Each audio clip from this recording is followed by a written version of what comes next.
When a boy claims he has an identical twin, his mother dismisses it as a child's fantasy, until a DNA test changes everything. The shocking results uncover a hidden past filled with betrayal, corruption, and a heart-wrenching truth that could tear their family apart. How did the twins end up separated, and what secrets will be revealed as they uncover the lies? Don't miss this powerful story of loss, love, and the fight for justice. Before we get into the story, comment below where in the world you are watching from today. The first rays of sunlight crept through the worn curtains of Rachel Thompson's modest farmhouse. The old wooden floors creaked beneath her feet as she made her way to the kitchen, her movements practiced and purposeful in the quiet morning hours. Rachel pulled out a carton of eggs from the fridge and reached for the last few slices of bread. Money was tight this week, but she always made sure Ethan had a proper breakfast. As she cracked the eggs into the pan, her son's footsteps thundered down the stairs. "Mom, have you seen my blue notebook?" Ethan's voice carried through the house, full of morning energy. "Check your desk drawer, honey," Rachel called back, flipping the eggs with practiced ease. She smiled as she heard him scrambling back upstairs. While the toast browned, Rachel's mind drifted back to the night Ethan was born. The memory was still vivid.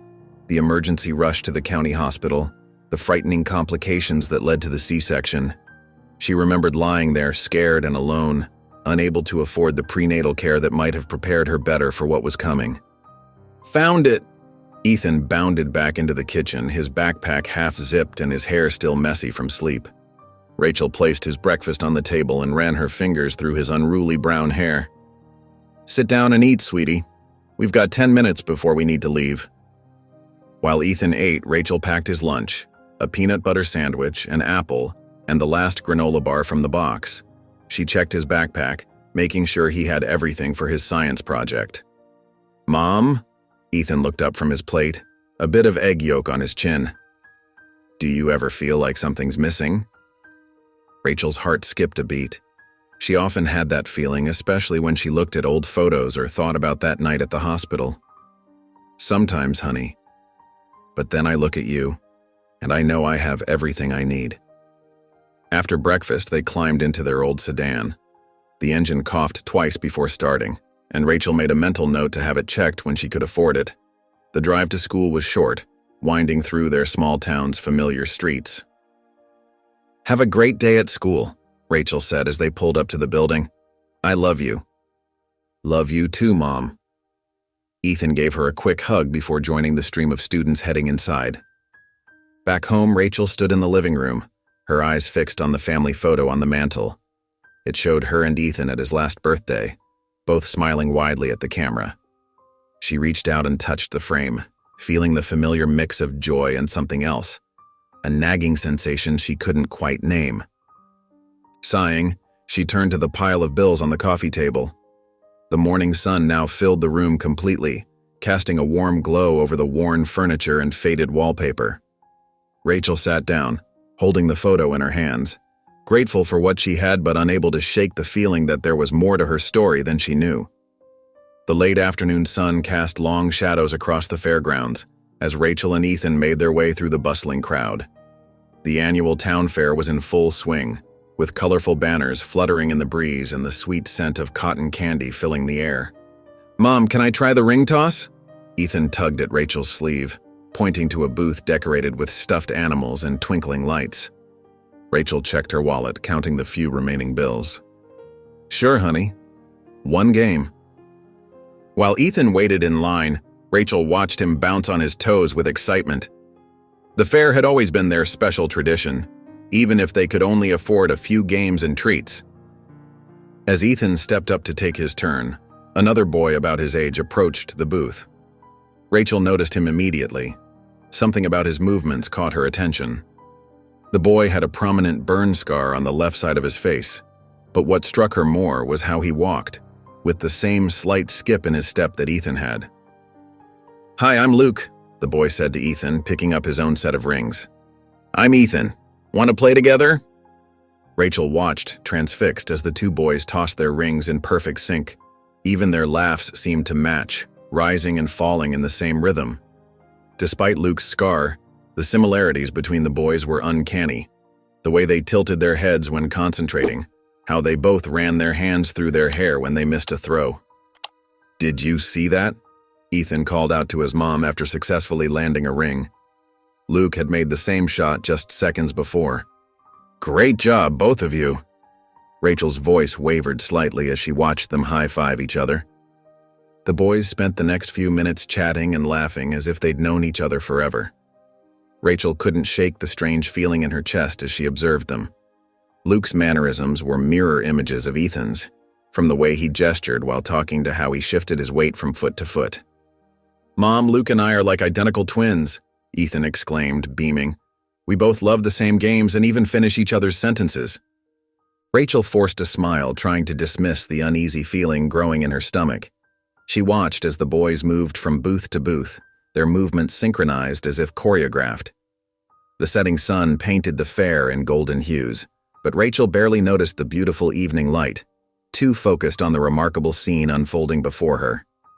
As the fair began to wind down, Ethan and Luke headed toward the cotton candy stand together, their steps perfectly matched. Rachel stood rooted to her spot, a strange sense of déjà vu washing over her. She tried to shake it off, telling herself it was just a coincidence, but something about their connection felt deeper than mere chance. Rachel and Ethan walked through their front door, the worn welcome mat catching on the edge as usual. The evening light filtered through the patched curtains, highlighting the small living room with its secondhand furniture and carefully mended throw pillows.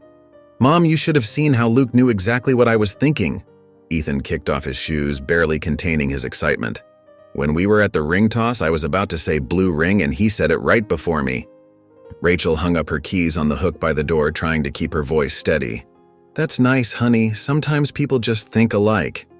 "No, Mom, it's different." Ethan followed her into the kitchen, where she began pulling out ingredients for a simple dinner. "Luke likes the same sandwich I do, peanut butter with banana slices, and he hates mushrooms just like me." Rachel focused on slicing bread, her hands slightly trembling. "Lots of kids don't like mushrooms, sweetheart. But he even holds his fork the same way I do, and when we were playing, we both made the same funny face when we missed our shots." Ethan demonstrated the expression, scrunching up his nose exactly as Luke had done at the fair. The similarity sent a chill down Rachel's spine, but she forced a smile. "That's just a coincidence." "What if we're twins, Mom, real twins?" Ethan's eyes sparkled with excitement. "We could have been separated when we were babies, like in those movies." Rachel put down the knife, turning to face her son. "Ethan, honey, that's just not possible. I was there when you were born, remember? I told you about that night." "But what if something happened at the hospital? What if—" "Ethan," Rachel interrupted gently, kneeling to meet his eyes. "I know you're excited about making a new friend, but sometimes our imagination can run wild." But Ethan wasn't deterred. As they ate dinner, he continued listing similarities. How Luke had the same cowlick in his hair. How they both tapped their fingers in the same pattern when thinking. How they shared the same favorite color. Rachel listened, each detail adding to the weight in her chest. She remembered that night at the hospital, the emergency C-section, the confusion, the medication that had made everything hazy. She'd never had proper prenatal care, never had an ultrasound. After dinner, Ethan kept talking about Luke while getting ready for bed. "His laugh sounds just like mine, Mom. Even his voice. Didn't you notice?" Rachel tucked him in, her hands lingering on the worn quilt. "Try to get some sleep, sweetie. It's been an exciting day." Once Ethan's breathing had evened out in sleep, Rachel sat in the living room's lone armchair. The house creaked quietly around her as she stared at the wall, her mind replaying every detail of the fair. Luke's mannerisms, his gestures, the way he moved. It was like watching Ethan's reflection, despite the burn scar that marked Luke's face. She picked up the small photo album from the side table, flipping to Ethan's baby pictures. There weren't many. The hospital had only given her a few, citing equipment problems that day. Her fingers traced the image of newborn Ethan, trying to remember every detail of that night, wondering if there was something she had missed. The morning sun streamed through the kitchen window as Rachel prepared breakfast, her movements more mechanical than usual. Her mind kept drifting to the events at the fair and Ethan's persistent claims about Luke. "Mom, can we go see Luke today?" Ethan asked, his spoon clinking against his cereal bowl. "Maybe he could come over and play?" Rachel glanced at her son, noting how his eyes lit up at the mention of Luke. "Not today, honey. You have school, remember?" "But after school?" Ethan persisted, bouncing slightly in his chair. "We could show him my comic book collection." Rachel watched as Ethan continued eating, noticing how he unconsciously mirrored the mannerisms she'd seen in Luke at the fair. The way he held his spoon, the slight tilt of his head. It was uncanny. After dropping Ethan off at school, Rachel sat in her car staring at her phone. Her fingers hovered over Martha's contact information. Martha had been working at the hospital for over 15 years and had always been kind to Rachel, especially during her difficult pregnancy. Taking a deep breath, Rachel pressed the call button. "Martha, it's Rachel Thompson," she said when her friend answered. "I need your help with something about the night Ethan was born."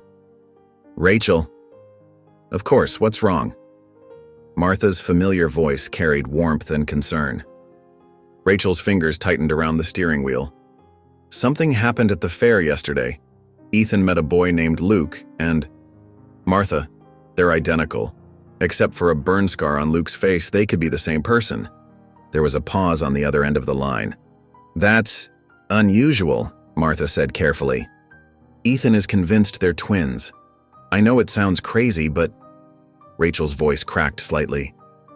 "The way they move, talk, even their mannerisms. It's like watching the same child twice." "Listen," Martha said after a moment. "Why don't we meet at Casey's Cafe this afternoon? Around 3? We can talk about this properly." Rachel felt a small wave of relief wash over her. "Yes, that would be perfect. Thank you, Martha." "Don't worry about it. We'll figure this out together," Martha assured her. After hanging up, Rachel sat in her car for a few more minutes, watching other parents drop off their children at school. The normality of the scene contrasted sharply with the turmoil in her mind.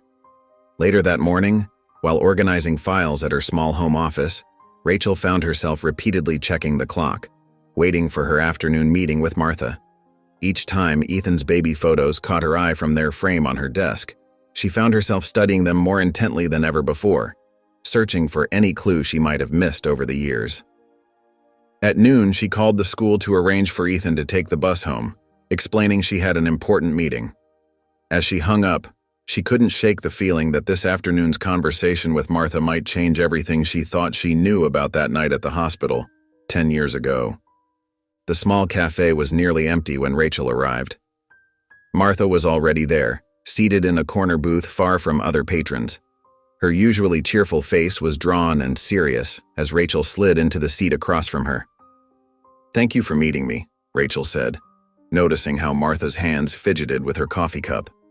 Martha nodded but didn't speak immediately.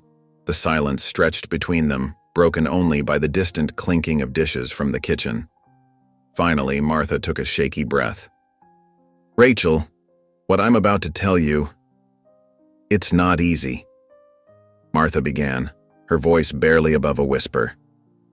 "There have been rumors at the hospital. Terrible rumors that we all tried to ignore."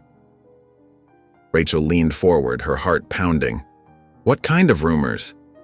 "About illegal adoptions," Martha said, her eyes fixed on her coffee. "Some staff members, they were taking money from wealthy couples who couldn't have children. They would…" She paused, swallowing hard. "They would arrange for babies to disappear." Rachel felt the blood drain from her face. Disappear. These couples would pay huge amounts of money. The staff involved would either swap the babies or… Martha's voice cracked. "Or make it seem like there was only one baby when there were twins." Rachel's hands began to shake as memories of that night flooded back. The emergency C-section, the confusion, the way they'd kept her isolated afterward. But how could they possibly hide something like that? "It was all very organized," Martha continued, tears welling in her eyes. "The right paperwork would disappear, records would be altered, and the parents, especially single mothers like you who couldn't afford proper prenatal care." She trailed off, unable to meet Rachel's gaze. "Martha," Rachel's voice was barely steady. "Why are you telling me this now?" Martha's shoulders slumped. "Because my sister Linda, she was part of it. She was one of the main people organizing everything." Tears spilled onto her cheeks. "I've carried this guilt for so long, Rachel. When you told me about Luke, I knew I had to tell you." Rachel sat back, feeling as if the air had been knocked from her lungs. The room seemed to spin as pieces of the puzzle clicked into place. The rushed nature of her delivery, the minimal documentation, the way she'd been kept separate from other mothers. "Are you saying—" Rachel couldn't finish the sentence. Martha reached across the table and grabbed Rachel's hand. "I'm so sorry, Rachel. I'm so sorry." Rachel pulled her hand away, her mind racing with implications. The similarities between Ethan and Luke weren't just coincidence. Her instincts as a mother hadn't been wrong. "Thank you for telling me," Rachel said finally, her voice hollow but determined. "I need to know everything, Martha. Everything you can tell me about what happened back then." Rachel sat in her dimly lit living room, the house quiet except for the gentle hum of the heating system. In her hands, she held a worn photograph of baby Ethan, his tiny face peaceful in sleep. The edges of the photo were soft from years of handling, but the image remained clear. A single baby, swaddled in a hospital blanket. As she stared at the photograph, memories of that night flooded back with startling clarity. The emergency C-section had been a blur of bright lights and urgent voices. She remembered the sharp smell of antiseptic, the cold operating room, and the way the medical staff had barely spoken to her. "Something's not right," she whispered to herself, running her finger along the edge of the photo. The memories continued to surface. She'd been wheeled into recovery alone, no family by her side. Hours had passed before they'd brought Ethan to her, explaining the delay as standard procedure for C-section deliveries. But now, with Martha's revelations fresh in her mind, every detail seemed suspicious. Rachel closed her eyes, trying to piece together more fragments. There had been no indication during her pregnancy that she might be carrying twins. But then again, she'd had minimal prenatal care. The staff had always seemed in a hurry, rushing through her appointments. Her hand trembled as she set the photo down on the coffee table. The isolation of that night struck her anew, how they'd kept her separate from other mothers, in a room at the end of a quiet hallway. At the time, she'd been grateful for the privacy. Now the memory filled her with dread. Did they? She started to say aloud but couldn't finish the thought. The possibility that someone might have taken her baby, might have stolen Ethan's twin, seemed both impossible and terrifyingly plausible. Doubt crept in as she stood and paced the room. Was she imagining connections that weren't there? Could the stress of single motherhood and Martha's story be making her see patterns that didn't exist? But then she thought of Luke's face at the fair, so identical to Ethan's except for that burn scar. Their matching mannerisms, the way they'd instantly connected. Rachel stopped pacing and picked up the photo again. Her chest felt tight with emotion, anger at the hospital staff who might have betrayed her, guilt at the possibility she'd unknowingly left one of her children behind, and determination to uncover the truth. She walked to her desk and pulled out an old address book. Inside was the number for James Morrison, the former hospital administrator who'd retired shortly after Ethan's birth. Her hands were steady now as she reached for her phone and began to dial. Rachel's fingers flew across the keyboard, her eyes scanning through countless digital records from the hospital's archives. The late afternoon sun cast long shadows across her cluttered home office, where stacks of papers and old photographs covered every surface. Her determined focus hadn't wavered for hours as she searched for any trace of irregularities in the hospital's records. A notification popped up on her screen, access granted to another set of archived emails. Rachel's heart raced as she opened the first message. The sender's name made her pause. Linda Matthews, Martha's sister. The email contained coded language about special arrangements and private adoptions, with detailed instructions about payment methods and meeting locations. "Oh my God," Rachel whispered, leaning closer to the screen. More emails appeared, each one revealing Linda's deep involvement in the scheme. Internal memos showed her coordinating with other staff members, arranging for specific babies to be redirected to waiting couples. Financial records revealed substantial deposits into offshore accounts. Rachel grabbed a notepad and began jotting down dates and names. Linda's name appeared repeatedly, always in connection with suspicious transfers and unusual administrative decisions. She had been more than just a participant. She had been one of the key organizers. The weight of Martha's silence about her sister's involvement suddenly made sense. Rachel thought back to their conversation in the cafe, remembering how Martha's hands had trembled when she mentioned Linda. It wasn't just guilt over knowing about the scheme. It was the personal pain of her sister's central role in it. Rachel reached for her phone and dialed Martha's number. When Martha answered, her voice was thick with emotion. "I found the records, Martha," Rachel said softly. "I know how deeply Linda was involved." "I've been carrying this secret for so long," Martha replied, her voice breaking. "I wanted to tell someone, but she's my sister." "I understand now why you couldn't speak up before," Rachel said, "but I need your help to uncover the whole truth. Will you help me?" There was a long pause before Martha answered. "Yes, I have more documents at home. Things Linda left behind when she disappeared. And I know others who worked at the hospital back then. People who might talk now." "Thank you," Rachel said, feeling a surge of determination. "We'll do this together." As they discussed their next steps, Rachel carefully noted down names and possible leads. Martha's willingness to help, despite the personal cost, gave Rachel hope. Together, they might finally expose the hospital's dark secrets and find answers about that night 10 years ago. Rachel spread the documents across her kitchen table, creating neat piles of evidence while Martha arranged photographs chronologically. Sunlight streamed through the window, illuminating their determined faces as they worked side by side. The kitchen, usually a place of simple family meals, had transformed into their investigation headquarters. Dr. Green was careful, Martha said, sliding a personnel file across the table. He used his position as chief of obstetrics to control everything. Nobody questioned him when he made special arrangements for certain deliveries. Rachel studied the file, noting Dr. Green's impressive credentials and spotless record. How did he manage to keep it hidden for so long? Martha's hands trembled slightly as she pulled out more documents. He knew exactly who to bribe and how much to offer. The nurses who helped got extra shifts and bonuses. The administrative staff received performance rewards. Even the security guards were paid to look the other way during certain hours. Together, they created a timeline on a large piece of paper, marking key dates and events. Rachel noticed how Martha's expression changed whenever she mentioned her sister Linda. "Linda wasn't always like that," Martha said softly, touching an old staff photo. "She started as just another nurse, wanting to help people. But Dr. Green, he knew how to manipulate people. He convinced her that these wealthy couples deserved children more than some of the mothers who came through our doors." Rachel reached across the table and squeezed Martha's hand. "It must have been horrible watching your sister change like that." "It tore our family apart," Martha admitted. "When I first suspected what was happening, I couldn't believe it. By the time I had proof, Linda was in too deep. She disappeared right after the first whispers of investigation started."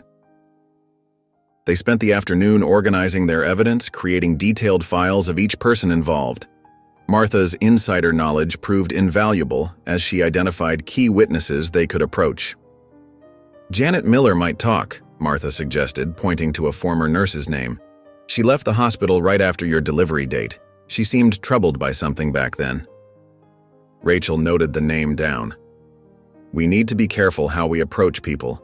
Some might still be loyal to Dr. Green." "We'll protect each other," Martha said firmly. "What they did was wrong, and it's time the truth came out." As the afternoon light began to fade, they looked at their organized evidence with satisfaction. The scattered pieces had begun forming a clear picture of corruption and betrayal. "Thank you, Martha," Rachel said. "I couldn't do this alone." Martha smiled, though her eyes were sad. "Maybe by helping you I can make up for not stopping Linda sooner." They clasped hands across the table, making a silent promise to see this through together. Rachel picked up her phone, ready to make the first call to Janet Miller, while Martha gathered their most compelling evidence to share with potential witnesses.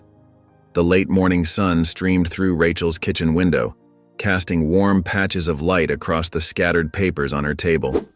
Her fingers hovered over her phone, her heart pounding with each passing moment as she contemplated the call she needed to make. Rachel had found Frank's number through the adoption agency's records, thanks to Martha's connections. The digits seemed to blur before her eyes as she wrestled with her decision. What if she was wrong? What if this only caused pain for everyone involved? But the image of Luke's face, so strikingly similar to Ethan's despite the burn scar, kept pushing her forward. She couldn't ignore the possibility any longer. With trembling fingers, she dialed the number. The phone rang 3 times before a warm, steady voice answered. "Hello? Mr. Mitchell?" Rachel's voice wavered slightly. "This is Rachel Thompson. We met briefly at the fair when our boys were playing together." "Oh yes, Luke hasn't stopped talking about Ethan since then." Frank's friendly tone helped ease some of Rachel's tension. She took a deep breath. "Mr. Mitchell, I need to tell you something important. It's about Luke and Ethan." She paused, gathering her courage.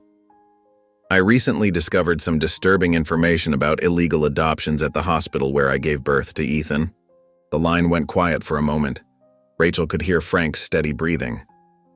"I had an emergency C-section," she continued, her voice growing stronger. "I never had any prenatal scans, and now, seeing Luke with Ethan, the similarities are impossible to ignore. I believe they might be twins." Frank's silence stretched for several seconds. When he spoke, his voice was thoughtful but cautious. "We found Luke abandoned. The authorities never located his birth parents." "I understand this must be shocking," Rachel said softly. "But I think we owe it to our boys to find out the truth. Would you consider a DNA test?" She heard Frank take a long, deep breath. "Luke is my son," he said firmly, but not unkindly. "I've raised him since he was a baby." "I'm not trying to take him away," Rachel assured him quickly. I need to know if he's the baby I lost that night." Another pause followed, shorter this time. "You're right," Frank finally said. "The boys deserve to know the truth. We can arrange for the test." Relief flooded through Rachel's body. "Thank you," she whispered, fighting back tears. After they hung up, Rachel sat at her kitchen table, her phone still clutched in her hand. A mix of hope and fear swirled in her chest as she contemplated what the DNA test might reveal. She pulled out the necessary paperwork and began organizing it, preparing for the next step in uncovering the truth about her family. Rachel sat at her desk, the dim light of her lamp casting long shadows across the scattered hospital records. Her eyes burned from hours of reading, but she couldn't stop now, not when she was finally making progress. She pulled another stack of admission logs closer, carefully comparing dates and times. The night of Ethan's birth stood out like a beacon. Several entries appeared smudged or incomplete, with mysterious gaps in the staff rotation schedule. "This doesn't make sense," she muttered, noting how Dr. Green's signature appeared on multiple documents at the same time, in different locations. She jotted down the inconsistency in her growing list of red flags. The digital records told an equally suspicious story. Rachel found deleted entries and modified timestamps, all clustered around the hours of her emergency C-section. She cross-referenced the names of absent staff members with Martha's list of potential conspirators. 3 nurses who should have been on duty that night were mysteriously absent, all of them connected to Dr. Green through various hospital committees. As she dug deeper, Rachel discovered that 2 of these nurses had recently paid off substantial debts. Another had purchased a new car shortly after Ethan's birth. She carefully documented each finding, building a timeline of suspicious activities. Her breakthrough came when she discovered an old accounting ledger tucked between routine supply invoices. Unlike the hospital's official records, this book contained detailed notes of special payments made to staff members. Dr. Green's name appeared repeatedly, along with coded references to private arrangements and special deliveries. Rachel's hands trembled as she photographed each page. The evidence was overwhelming: systematic bribes, coordinated staff absences, and carefully orchestrated cover-ups. She found her own delivery date marked with a simple asterisk, matching the pattern used for other suspected illegal adoptions. Tears welled in her eyes as she realized the full scope of what she'd uncovered. Each entry represented a family torn apart, a child separated from their birth parents. Her chest tightened with a mixture of vindication and grief. She wasn't crazy. Her suspicions about Ethan's twin weren't just wishful thinking. Rachel carefully organized her findings into a detailed report, marking each piece of evidence that could help prove the illegal adoption scheme. She would need testimonies from former employees to strengthen her case, but now she had something concrete to work with. The ledger felt heavy in her hands as she placed it in a secure folder. It represented both her greatest hope and her deepest fear, proof that her child had been stolen, but also a chance to finally uncover the truth. The morning sun filtered through the coffee shop's windows as Rachel settled into a corner booth. Her hands wrapped around her coffee cup, more for comfort than warmth. Across from her sat Tom, a former nurse from the hospital, his weathered face etched with worry lines. His fingers drummed nervously on the table as he avoided her gaze. "Thank you for meeting me," Rachel said softly. "I know this isn't easy." Tom shifted uncomfortably in his seat. "I'm not sure I should be here. That was a long time ago." Rachel pulled out the ledger she'd discovered, carefully opening it to a marked page. "I found this in the hospital records. Your name appears here, Tom, but I'm not here to judge or accuse. I just want to understand what happened the night my son was born." Tom's face paled as he glanced at the ledger. Dr. Green. He had a way of making things seem normal at first. Just little favors, you know? But then, his voice trailed off and Rachel waited patiently. She could see him wrestling with his conscience. "You don't understand the pressure we were under," Tom continued, his voice barely above a whisper. "Dr. Green knew everything about everyone. He knew about my sister's medical bills, my mortgage problems. He made it clear, either help him or lose everything." Rachel reached across the table, gently touching his trembling hand. "I'm not here to cause trouble, Tom. I believe I had twins, and one of them was taken. I just want to find my child." Tom's shoulders sagged as if a heavy weight pressed down on him. It was all so organized. Dr. Green had a system. He'd arrange emergency C-sections, keep the mothers sedated longer than necessary. Some babies just disappeared. The paperwork would vanish too. Tears welled in Tom's eyes as he spoke. I can still hear them crying sometimes. Those innocent babies. I helped take them away from their mothers. I've lived with that guilt every day since. Reaching into his jacket, Tom pulled out a worn notebook. I kept records, my own private log of what really happened. Names, dates, everything I could document without getting caught. I've been too scared to come forward, but maybe it can help you now. Rachel carefully accepted the notebook, recognizing its value for her investigation. This could make a real difference, Tom, not just for me, but for all the families affected by this. "There's more," Tom said, his voice stronger now. "I know where Dr. Green kept his private files, the real records of what happened, and I'm willing to testify about what I saw." The soft glow of a table lamp cast shadows across Rachel's living room as she and Martha sat surrounded by stacks of documents. The house was quiet, save for the occasional rustle of papers and their hushed voices. Rachel's shoulders slumped as she rubbed her tired eyes. "I can't stop thinking about it," Rachel confessed, her voice trembling. "All these years I might have had another child out there and I didn't even know." Martha reached across the coffee table to squeeze her friend's hand. "You couldn't have known, Rachel.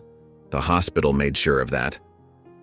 Rachel glanced toward the stairs leading to Ethan's room. He's different now. Yesterday his teacher called. Said he's been sitting alone at lunch, drawing pictures of 2 boys instead of playing with his friends. "How is he handling everything?" Martha asked gently. "He's not himself anymore." Rachel pulled out a folder containing Ethan's recent drawings. "Look at these. They're all about Luke. Their similarities, their shared interests. It's like he can sense something deeper than just friendship." Tears welled in Rachel's eyes as she continued. "This morning he asked me why he feels so empty sometimes. What kind of mother am I if I can't even answer that?" Martha moved to sit beside Rachel on the couch. You're the kind of mother who's fighting for the truth. That takes incredible strength. But at what cost? Rachel's voice cracked.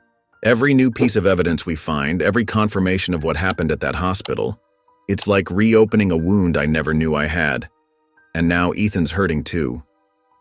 I understand the guilt, Martha said softly. I've carried my own for years, knowing what Linda was involved in. But staying silent doesn't protect anyone. Rachel nodded slowly, drawing strength from Martha's words. I have to know the truth. For Ethan's sake, for Luke's sake, for all the families who were torn apart. I just hope. She paused, wiping away tears. I hope I'm strong enough to face whatever we find. Later, after Martha had gone home, Rachel sat alone in the dimly lit living room. She held a framed photograph of Ethan from his last birthday party, his smile bright and carefree. Her fingers traced the outline of his face as she remembered his infectious laughter, his endless curiosity, the joy that once came so easily to him. The weight of what she might have lost, what they both might have lost, pressed heavily on her heart. But beneath the sorrow and guilt, a fierce determination burned. She would find the truth, no matter how painful the journey might be. The early morning sunlight filtered through the kitchen windows as Rachel moved methodically around the kitchen. The smell of toast and scrambled eggs filled the air, while upstairs, the soft thuds of Ethan getting ready for school echoed through the house. Rachel's hands trembled slightly as she plated the breakfast. Her movements were automatic, practiced from years of routine, but her mind kept drifting to the DNA test results that could change everything. Mom? Ethan's voice startled her from her thoughts. He stood in the doorway, his backpack slung over one shoulder, looking smaller somehow. Good morning, sweetie. Breakfast is ready. Rachel gestured to the plate on the table, noting how Ethan sat down quietly instead of his usual energetic bounce. As they ate, Rachel's phone buzzed with messages. Martha had sent a heart emoji, and several other friends had written words of support. She set the phone face down, trying to focus on the present moment. Did you remember your math homework? Rachel asked, watching as Ethan pushed his eggs around the plate. Yeah, he mumbled, not looking up. The usual morning chatter was missing, replaced by a heavy silence that seemed to fill every corner of the kitchen. Rachel caught herself staring at the wall, lost in thoughts of what-ifs and maybes. She shook her head, forcing herself back to the present. How about your science project? Is it in your backpack? Ethan nodded, his fork scraping against the plate. Rachel noticed dark circles under his eyes, matching her own sleepless night. The clock on the wall ticked loudly as they finished breakfast. Rachel packed Ethan's lunch, her movements mechanical while her mind raced with possibilities. She double-checked his backpack, making sure everything was in order. At the front door, Rachel pulled Ethan into a tight hug. Have a great day at school, she said, mustering a warm smile despite the knot in her stomach. Bye, Mom, Ethan replied quietly, his usual enthusiastic goodbye absent. After dropping him off at school, Rachel returned home. The house felt eerily quiet. She sat at the kitchen table, her phone placed carefully in front of her. Each minute seemed to stretch endlessly as she waited for any news about the DNA results. Her phone chimed with a notification. The DNA results had been processed and would be available within hours. Rachel's heart pounded as she read the message, her hands shaking so badly she had to set the phone down. The kitchen clock continued its steady rhythm, marking time as Rachel sat motionless, caught between hope and fear of what the results might reveal. The late afternoon sun cast long shadows through Rachel's living room windows as she sat rigidly on the edge of her couch. Her phone lay on the coffee table, its presence both a promise and a threat. Ethan was upstairs doing homework, the occasional sound of his footsteps providing a rhythmic distraction from her racing thoughts. The phone's sudden ring made Rachel jump. With trembling hands, she answered the call from the laboratory. The technician's voice was professional and detached as she confirmed that the results were ready for viewing. Rachel's laptop hummed to life as she logged into the laboratory portal. Each click felt momentous, leading her closer to a truth she both craved and feared. When the results page finally loaded, Rachel's vision blurred with tears as she read the confirmation. Luke and Ethan were identical twins. The scientific terminology and percentage matches swam before her eyes, but the conclusion was unmistakable. A sob escaped her throat as the full weight of the revelation crashed over her. Her hands covered her mouth, trying to muffle the sound of her breakdown. All these years, she had carried 2 babies without knowing. All these years, one of her sons had been growing up without her, thinking he was alone in the world. The sound of running footsteps preceded Ethan's appearance in the doorway. His face lit up as he saw the laptop screen. "Mom, is it true? Is Luke really my twin?" Rachel could only nod, tears streaming down her face. Ethan's excitement bubbled over as he bounced on his toes, his whole body practically vibrating with joy. "I knew it! I told you we were twins! Wait until I tell Luke!" Ethan's voice carried through the room, a stark contrast to Rachel's quiet crying. Through her tears, Rachel watched her son's celebration, his happiness both warming her heart and deepening her grief. The weight of lost years pressed heavily on her shoulders as Ethan continued to chatter excitedly about his brother. She thought about Luke, imagining him receiving the same news, perhaps sitting with Frank in their own living room. The boy who had grown up not knowing his true origins, now faced with an identity he never expected. Ethan bounded over to the couch, throwing his arms around Rachel in a tight hug. She held him close, her tears falling into his hair as joy and sorrow mingled in her heart. The room fell silent, except for Rachel's quiet sobs and Ethan's occasional excited whispers about his twin brother. The early evening light filtered through Rachel's living room windows as she and Frank sat across from each other, their faces etched with a mix of concern and hope. Between them, Ethan practically bounced in his seat, unable to contain his excitement, while Luke sat quietly, his fingers fidgeting with the hem of his shirt. "We need to take this slowly," Frank said, his voice gentle but firm. "This is a big change for everyone." Rachel nodded, watching Luke's careful movements. "Maybe we could start with weekend visits? Let the boys spend time together while we figure out the details?" "I want to show Luke my room," Ethan burst out, his eyes shining. "And my science projects, and my favorite climbing tree, and—" "One thing at a time, sweetheart," Rachel smiled, though her heart ached at the years of missed moments. Luke glanced at Frank, his expression uncertain. "Dad, nothing will change between us, right?" Frank reached over and squeezed Luke's shoulder.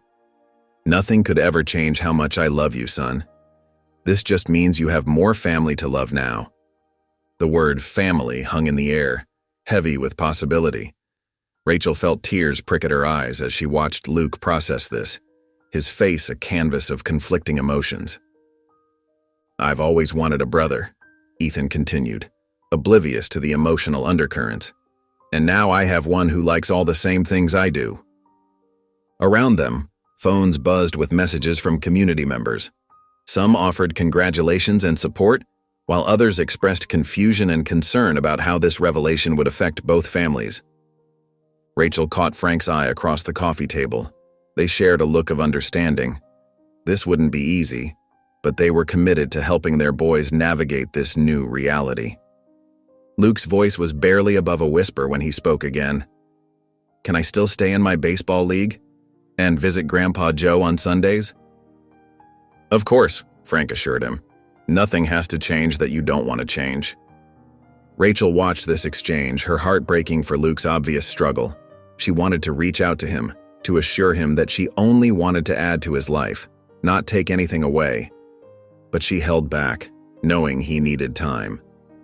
Later that evening, alone in her room, Rachel sat on the edge of her bed. The sound of Ethan's excited chatter still echoed from downstairs where he was showing Luke his collection of rocks. She pressed her hands to her chest, feeling the familiar ache of loss mingled with new hope. The path ahead seemed both beautiful and terrifying, filled with possibilities and potential heartbreak. The Saturday morning sun streamed through Rachel's kitchen windows as she arranged snacks on colorful plates. Her hands trembled slightly as she placed cookies in neat rows, aware of the significance of this day. Frank stood nearby, helping to create a welcoming atmosphere for their first official family gathering. "We should let them set their own pace," Frank suggested, his voice gentle. No pressure, just natural interaction. Rachel nodded, watching as Ethan darted around the living room, straightening pillows and arranging his favorite board games. His excitement was palpable, but there was something different about his behavior that morning. Ethan sat down at the coffee table and began drawing with intense focus. Rachel's breath caught as she looked over his shoulder. On the paper, a detailed sketch of a 2-story house emerged, a house she had never seen before, but one that bore an uncanny resemblance to Frank's home. That's my house," Frank whispered, his eyes widening. "How does he know what it looks like?" Before Rachel could respond, Ethan launched into a story about climbing a big oak tree in the backyard, a tree that existed only at Frank's house, one Ethan had never seen. "And there's this really cool treehouse," Ethan continued enthusiastically, "with a rope ladder and everything." Frank's face paled. "Luke's treehouse," he murmured. "He's describing Luke's treehouse perfectly." When Luke arrived, the initial awkwardness between the boys dissolved quickly. They gravitated toward each other, sharing knowing looks and finishing each other's sentences. During playtime, Ethan recounted adventures that mirrored Luke's experiences exactly. Camping trips he'd never taken, pets he'd never owned. Rachel pulled Martha aside during a quiet moment. "It's like he knows things he couldn't possibly know," she whispered, watching the boys play. "He's drawing places he's never been, telling stories about things he's never done, but they're all real moments from Luke's life." Martha squeezed Rachel's hand. "Sometimes twins share a connection that goes beyond physical separation. Ethan might be processing their lost years together in his own way." As the afternoon continued, Rachel observed the boys' interaction with a mixture of wonder and concern. They moved in sync, anticipated each other's thoughts, and shared silent communications that seemed to transcend their years apart. Their laughter filled the house, but beneath the joy lay something deeper, an unspoken understanding that seemed to bridge the gap of their separation.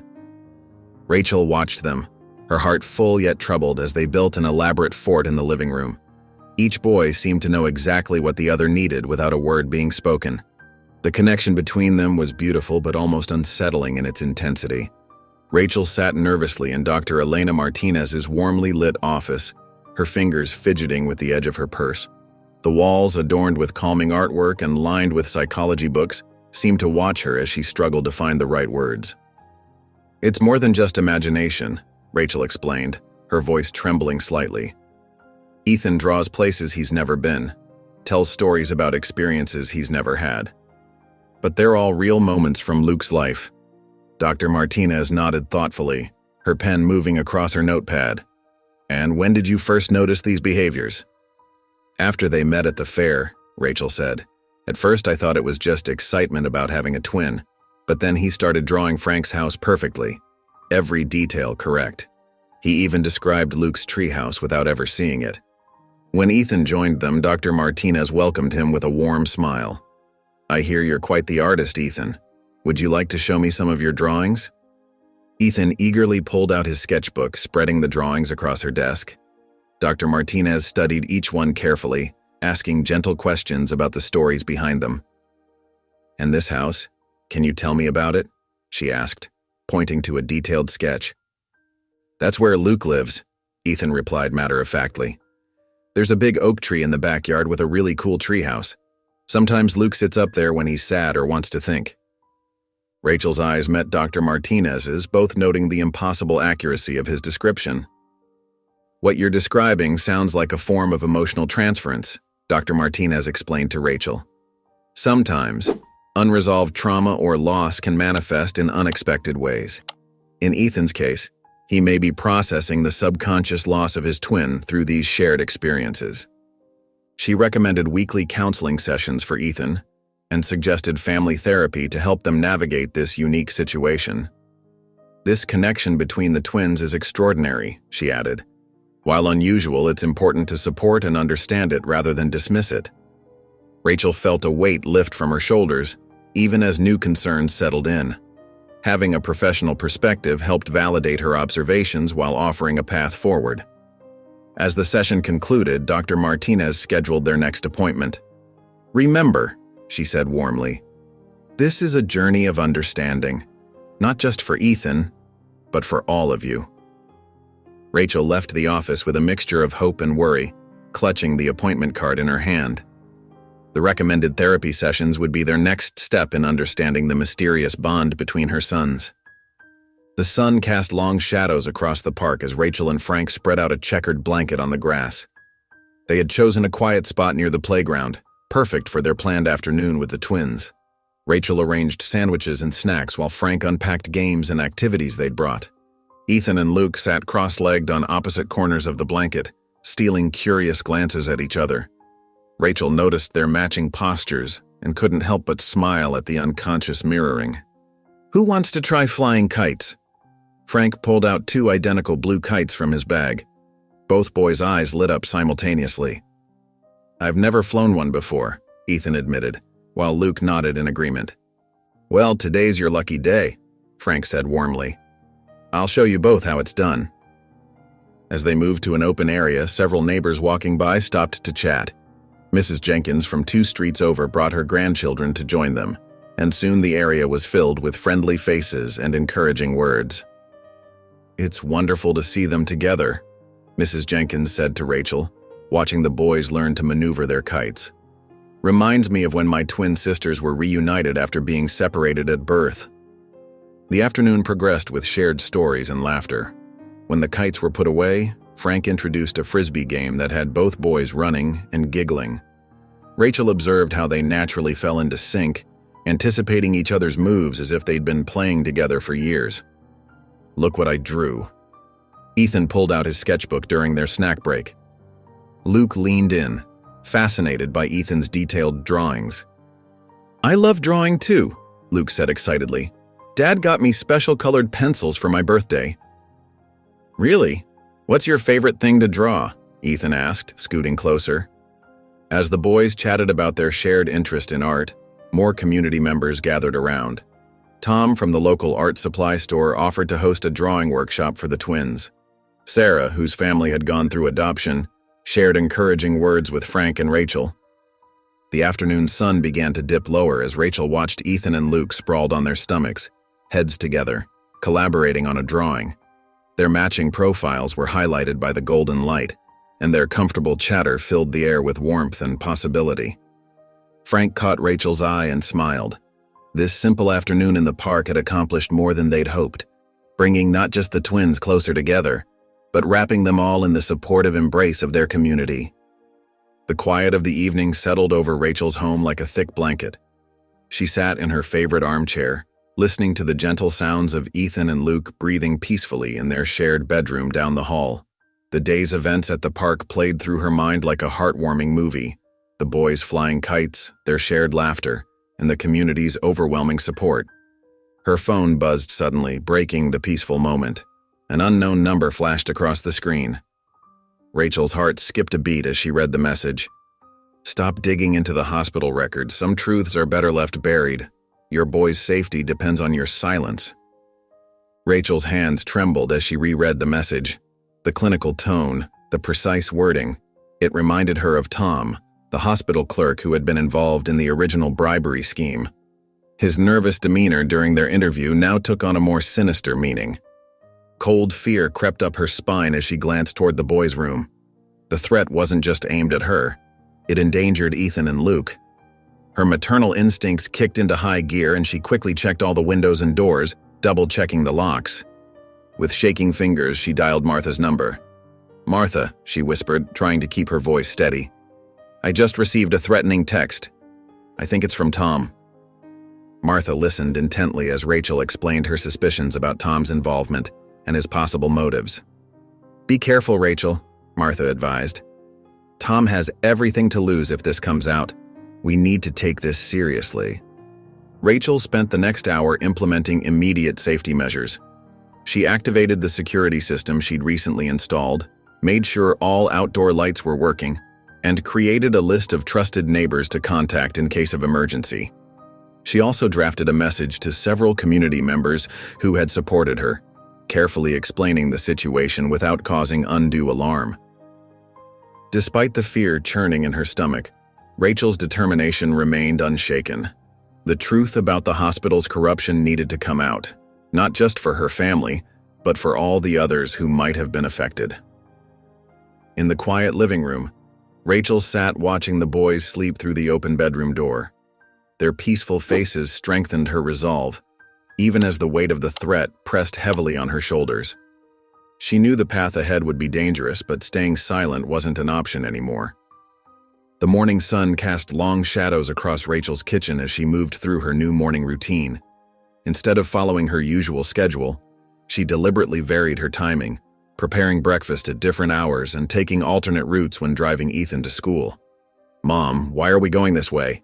Ethan asked from the back seat, his voice tinged with confusion. "Just trying something new, sweetheart," Rachel replied, her eyes constantly checking the rearview mirror for any signs of being followed. Later that morning, Frank arrived at Rachel's house, his face etched with concern. They sat at the kitchen table, where Rachel showed him the threatening message on her phone. "This is serious, Rachel," Frank said, his voice firm but gentle. "We need to involve the police. These aren't just empty threats anymore." Rachel wrapped her hands around her coffee mug, seeking its warmth. "I know, but I'm worried that involving the authorities might make things worse." "We can't handle this alone," Frank insisted. "Think about the boys. We need official protection." The strain of the situation showed in small ways throughout the day. Ethan grew quieter during dinner, pushing his food around his plate. When Rachel tried to help him with homework, she noticed his hands trembling slightly. "Everything okay, sweetie?" she asked, reaching for his hand. "Are we in trouble, Mom?" Ethan's voice was barely above a whisper. Rachel's heart clenched. "No, honey. We're just being extra careful right now. There are lots of people looking out for us." That evening, Rachel sat at her desk, reviewing her collected evidence while Frank made phone calls to arrange additional security measures. "Pastor Daniel should be our next step," Frank suggested. "The church community could be a powerful ally." They met with Pastor Daniel in his office that same evening. The pastor listened intently, his kind face growing serious as they detailed the threats and corruption they'd uncovered. "Our congregation will stand with you," Pastor Daniel assured them, his voice firm. "We can provide support in many ways, from organizing prayer circles to setting up a neighborhood watch." The church meeting room filled quickly the next evening. Familiar faces from around town gathered, their expressions showing concern and determination. Pastor Daniel stood at the front, explaining the situation to the assembled group. "We must protect our own," he declared, looking around the room. "Rachel and these boys need our help." One by one, community members stood up offering their support.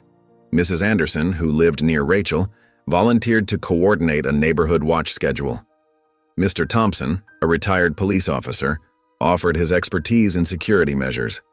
The Williams family promised to help with childcare whenever needed.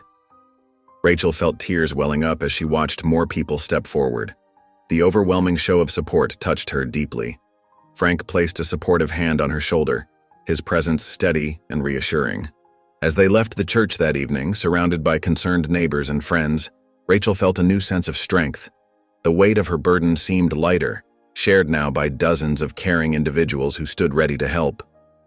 Rachel's home office basked in the warm Saturday morning sunlight as she, Frank, and Martha gathered around her desk. Stacks of meticulously organized documents covered every available surface, each pile representing another piece of the complex puzzle they were assembling. "I've brought everything I could find," Martha said, placing a thick manila envelope on the desk. Her hands trembled slightly as she pulled out internal memos and financial records. "These documents show Dr. Green's direct involvement in the bribery scheme." Frank leaned forward, examining a spreadsheet that detailed suspicious financial transactions. "Look at these patterns," he pointed out. The payments always coincided with reported adoptions. Rachel nodded, her expression focused as she created separate folders for different categories of evidence. "We need to organize this systematically," she explained. "Financial records in one section, staff testimonies in another, and direct evidence of Dr. Green's involvement in a third." Martha pulled out her phone, scrolling through a list of names. "I've contacted several former employees who are willing to speak up. They're ready to provide detailed accounts of what they witnessed." Throughout the morning, they methodically sorted through years of documentation. Rachel conducted phone interviews with former hospital staff, carefully recording their testimonies. Each conversation revealed new details about the corruption that had plagued the hospital. "Sarah from the maternity ward is willing to testify about the night shifts," Martha said, adding another statement to their growing collection. She remembers specific instances when Dr. Green ordered unauthorized transfers. Frank organized the financial documents chronologically, creating a clear timeline of suspicious activities. These records show a pattern of large cash deposits into Dr. Green's personal account, always within days of reported adoptions. By late afternoon, their evidence had transformed into a comprehensive case file. Witness statements, financial records, internal memos, and photographic evidence filled multiple folders, each carefully labeled and cross-referenced. "This is everything we need," Rachel said, reviewing their organized documentation. "The evidence clearly shows the extent of the corruption and everyone's involvement." Martha examined their compiled work with a mix of relief and determination. "It's all here. The financial trails, the witness accounts, the internal documents. No one can deny the truth now." In the modest but well-appointed office of attorney Laura Bennett, Rachel and Frank sat across from the experienced lawyer, their carefully organized evidence spread across her mahogany desk. Laura adjusted her reading glasses as she examined each document with meticulous attention to detail. "This is remarkably thorough work," Laura commented, reviewing the financial records that linked Dr. Green to the illegal adoption scheme. "The paper trail you've established is quite compelling." Rachel watched nervously as Laura sorted through witness statements and hospital records. "We've tried to document everything as carefully as possible," she explained, pointing to a particularly crucial piece of evidence. These internal memos show direct communication between Dr. Green and the staff involved. As they discussed legal strategy, Laura's expression grew serious. "We should be prepared for significant pushback," she warned. "Dr. Green has considerable influence in the medical community, and his allies are already attempting to discredit your claims." Frank leaned forward, his voice steady. "We've already seen some of that. Just yesterday, someone tried to suggest Rachel was making false accusations for attention." "That's exactly why community support is crucial," Laura responded, pulling out several letters of testimony. "These character references from respected community members will help establish credibility." Throughout the meeting, they methodically reviewed each aspect of the case. Laura identified areas where additional evidence would strengthen their position and suggested filing civil suits against both the hospital and key individuals involved. "We need to anticipate their defense strategies," Laura explained, making detailed notes. "Dr. Green's legal team will likely try to challenge the authenticity of these documents and question the reliability of witness testimonies." Rachel nodded, feeling both overwhelmed and determined. "The community has been incredible," she said. "Pastor Daniel and several church members have offered to testify about the impact of these adoptions on local families."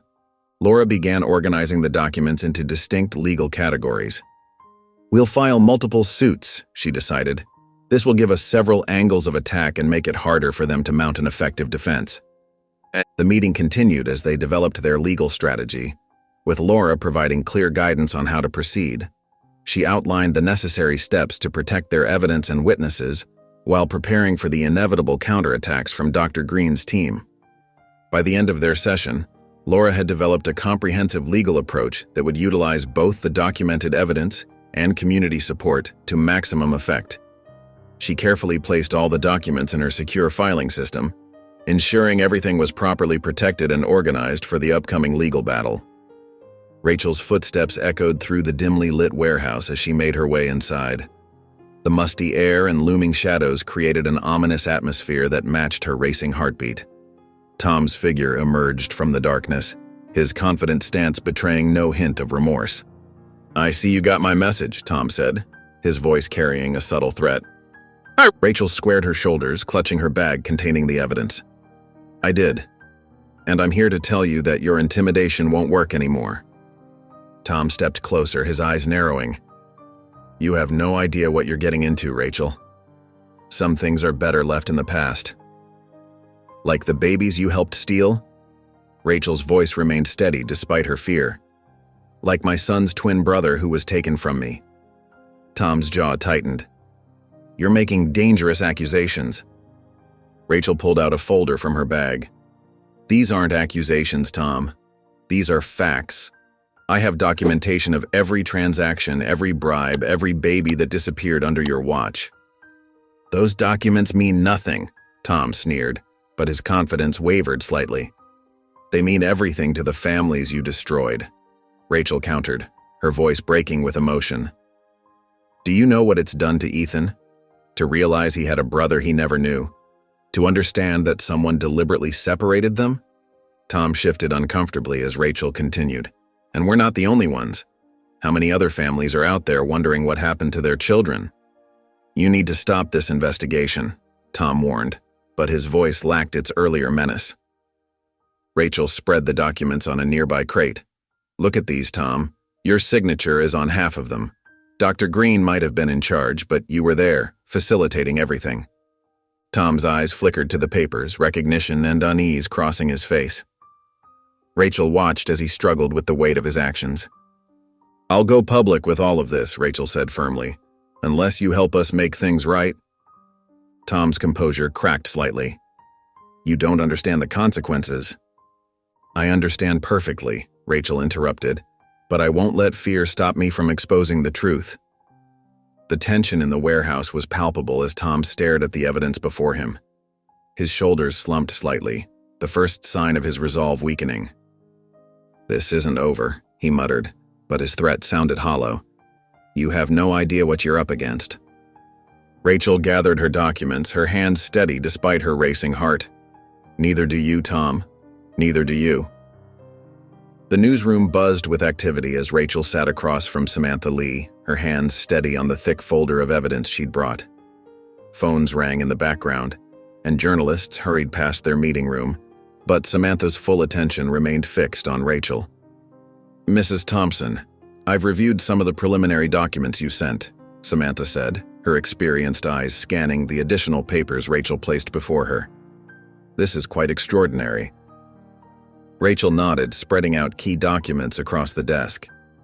"These are financial records showing Dr. Green's transactions.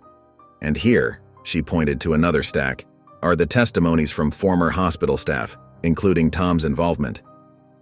Samantha picked up one of the statements, her eyebrows rising as she read. "The level of detail here is remarkable. You've built a solid case." "We need to make sure everyone knows what happened," Rachel said firmly. "Not just for my sons, but for all the families affected by this scheme." They spent the next hour organizing the evidence into a compelling narrative. Samantha's journalistic expertise helped shape the story, highlighting the most impactful elements while ensuring every claim was thoroughly supported. "We'll need to schedule a press conference," Samantha explained, making notes on her pad. "But first, we need to ensure your family's safety. Once this goes public, there might be backlash from those involved." Rachel straightened in her chair. "Frank and I have already taken precautions. We have community support, and our lawyer is prepared for any legal challenges." Samantha nodded approvingly. "Good. Now let's work on your statement. It needs to be clear, concise, and powerful." They drafted the statement together, carefully weighing each word. Rachel's voice grew stronger as she practiced delivering it, her initial nervousness giving way to determination. "Remember," Samantha advised, "your personal story is what makes this real for people. Don't be afraid to show your emotion when you talk about Ethan and Luke." As they finalized the press conference details, Rachel felt a surge of confidence. The truth would finally come to light, and the corrupt hospital staff would face justice. "Are you ready for this?" Samantha asked, gathering the documents. Rachel stood tall, her resolve unwavering. "I've been ready since the day I discovered the truth about my sons." They walked together to the conference room where the press conference would be held. The room was already filling with reporters and community members, their quiet murmurs creating a backdrop of anticipation. Rachel took her place at the podium, the bright lights illuminating her face as she prepared to speak. The room fell silent, all eyes focused on her as she opened her folder and began her statement. The press conference room erupted with activity as Rachel concluded her powerful speech. Camera flashes lit up the room while reporters jumped to their feet, their voices overlapping as they called out questions. Samantha Lee stepped forward, maintaining order as she directed the flow of inquiries. "One at a time, please," Samantha commanded, pointing to a reporter in the front row. As Rachel answered questions, her voice grew stronger with each response. The evidence she presented was irrefutable: financial records, witness testimonies, and documented proof of the illegal adoption scheme sparked immediate action. Within hours, police cars pulled up to the hospital. Dr. Harold Green was led out in handcuffs, his face ashen as reporters captured the moment. Across town, officers detained Tom for questioning, his earlier threats now powerless in the face of justice. The community's reaction was swift and passionate. Outside the hospital, crowds gathered with signs demanding accountability. Local news stations broadcast continuous updates as more details emerged about the corruption's extent. "This goes beyond just one family," a community leader announced to the assembled protesters. "We stand with Rachel Thompson and all those affected by this betrayal of trust." Inside the newsroom, Samantha coordinated with her team to ensure comprehensive coverage. "We need to follow every lead," she instructed her reporters. "There could be more families affected by this scheme." Rachel watched the events unfold on the newsroom's monitors, her hands clasped tightly in her lap. The sight of Dr. Green's arrest brought tears to her eyes, not of sadness but of relief. Years of corruption were finally being exposed. Local police issued immediate restraining orders against Tom, while the district attorney's office began preparing formal charges against Dr. Green. The evidence Rachel and Frank had gathered proved instrumental in these swift legal actions. The community mobilized quickly, organizing support groups for potential victims and their families. Church halls and community centers opened their doors for meetings where people could share their stories and seek guidance. As Tom was escorted into the police station for questioning, his earlier bravado had vanished. The sight of him cooperating with authorities marked a significant turning point in the case. Rachel stood at the newsroom window, watching Dr. Green being transported to the county jail. Beside her, Samantha placed a supportive hand on her shoulder. "You did it," Samantha said softly. "You brought the truth to light."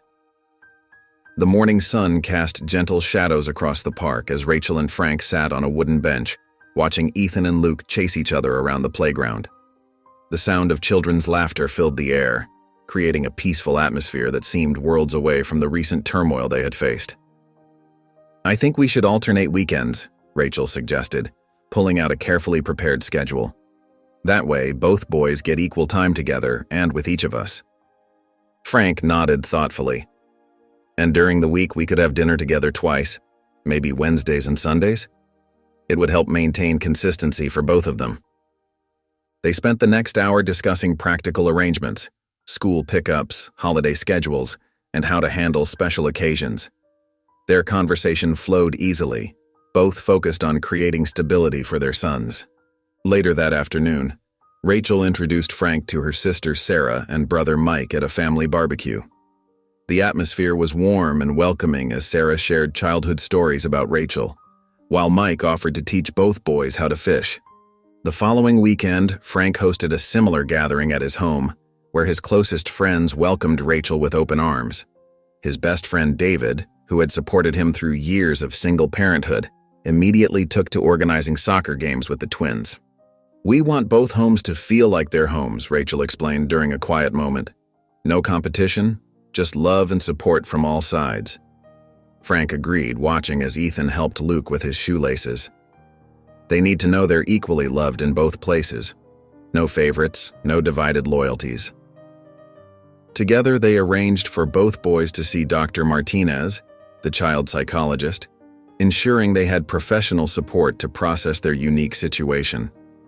They also enrolled them in a support group for children from blended families, where they could meet others with similar experiences.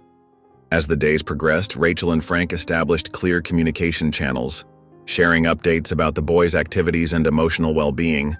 They supported each other's decisions and presented a united front when dealing with challenges. Sitting on the park bench watching their sons play together, Rachel felt a deep sense of peace. Beside her, Frank smiled as Luke showed Ethan a new trick on the monkey bars. The boys' laughter echoed across the playground, a testament to the healing power of love and understanding. Chapter 28: A United Family. The church hall buzzed with warmth and activity as Rachel and Frank arranged the final touches on the potluck tables. Colorful dishes lined the surfaces, brought by community members who had supported them through their challenging journey. The aroma of home-cooked meals filled the air, creating an inviting atmosphere. Ethan and Luke darted between the tables, their movements perfectly synchronized as they helped arrange plates and napkins. "We need more forks over there," Ethan called out, pointing to the dessert section. "And spoons," Luke added simultaneously, causing several onlookers to smile at their identical mannerisms. Pastor Daniel stood at the front of the hall, his gentle presence drawing everyone's attention. "Today, we celebrate more than just a meal together," he began, his voice carrying across the room. "We celebrate the triumph of truth, the power of forgiveness, and the incredible strength of our community." He gestured toward Rachel and Frank, acknowledging their courage in facing corruption and rebuilding their family. As community members settled into their seats, Rachel stepped forward, her eyes glistening with emotion. "I couldn't have done this without all of you," she said, her voice wavering slightly. "Your support gave me the strength to keep fighting for what was right." Frank joined her, placing a supportive hand on her shoulder. "This community showed us what it means to stand together," he added, his voice firm and grateful. "You've helped us create something beautiful from something that could have torn us apart." Throughout the afternoon, community members approached Rachel and Frank, sharing their own stories of resilience. Mrs. Johnson spoke about her battle with illness and how the church rallied around her. Mr. Peterson recalled his struggles as a single father and how the community's support had made all the difference. The twins, meanwhile, entertained everyone with their natural synchronicity. They performed an impromptu dance, moving in perfect harmony without any prior practice. Their laughter was infectious, spreading joy throughout the gathering.